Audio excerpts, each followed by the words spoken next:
चुनाव के टाइम पे हमारा हनुमान चालीसा आ गया। पहले तो कभी नहीं पढ़ा। हनुमान चालीसा तो आराम से घर पे बैठ करके मंदिर में बैठ करके पढ़ा जाता है। तो कुछ तो कहेंगे ना। उनको आपकी सरकार भरोसा नहीं है किसको? बीजेपी को कि आप इस पर जांच करें। तो हमें उन पर भरोसा नहीं है। हम तो उनको भरोसा नहीं है। पुलिस तो ऐसी है कि न ये कांग्रेस की है और न बीजेपी की है। पुलिस पे तो रखो भरोसा कम से कम। यहाँ की जांच एजेंसियों पे तो भरोसा रखो। कल से मान लो तुम्हारी सरकार बनती है तो यही जांच एजेंसियों तो तुम काम लोगे, इसी पुलिस से तो तुम काम लोगे। चालीसा का पाठ पढ़ने लगे। पहले तो कभी नहीं पढ़ा। कि चुनाव के टाइम पे हमारा हनुमान चालीसा आ गया। हनुमान चालीसा तो आराम से घर पे बैठ करके मंदिर में बैठ करके पढ़ा जाता है। सड़कों पर पढ़ने की क्या आवश्यकता आ रही? ये सब बातें आपके सामने हैं। परंपरा हमेशा से वहाँ पर ये परंपरा रही है कि वहाँ के राजनीतिक दल के, चाहे वो कांग्रेस के लोग हों चाहे भारतीय जनता पार्टी के लोग हों, कोई ईद पे जाकर के वहाँ पर बैठे। एक छोटी सी बात थी कि साहब वहाँ पर बिस्सा जी की मूर्ति पर जो है वो झंडा क्यों लगा दिया गया। रात को निपट गया था मामला। अब सुबह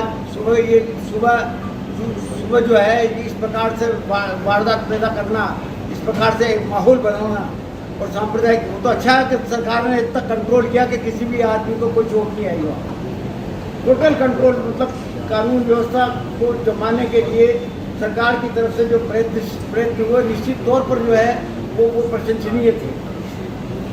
इसी प्रकार मंशा, कुल मिला के बात यह है कि उनकी मंशा ये है कि पूरे राज्य में दंगे भड़के।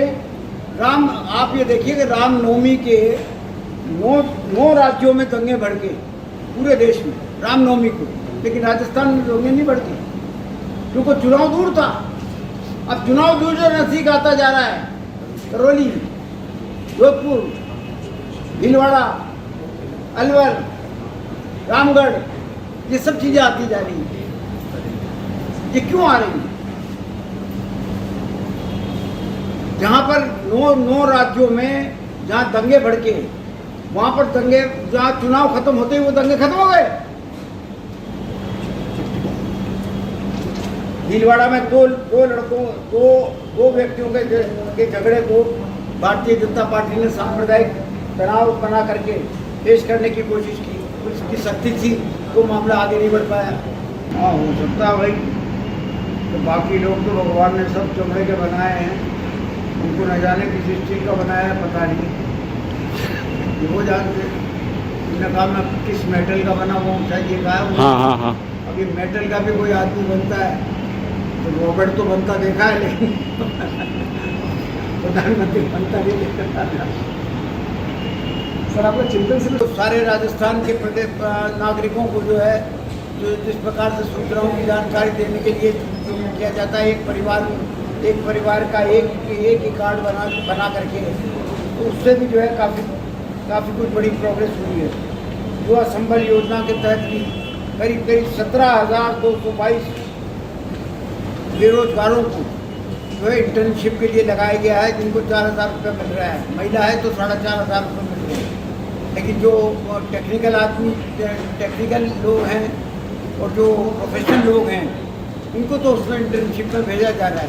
लेकिन जो टेक्निकल आदमी नहीं है और जो प्रोफेशनल नहीं है, उनके लिए 3 महीने की जो स्किल उनको प्रशिक्षण देने की जो योजना है, उसके बावजूद भी उनको 4,000 रुपये दिया जा रहा है।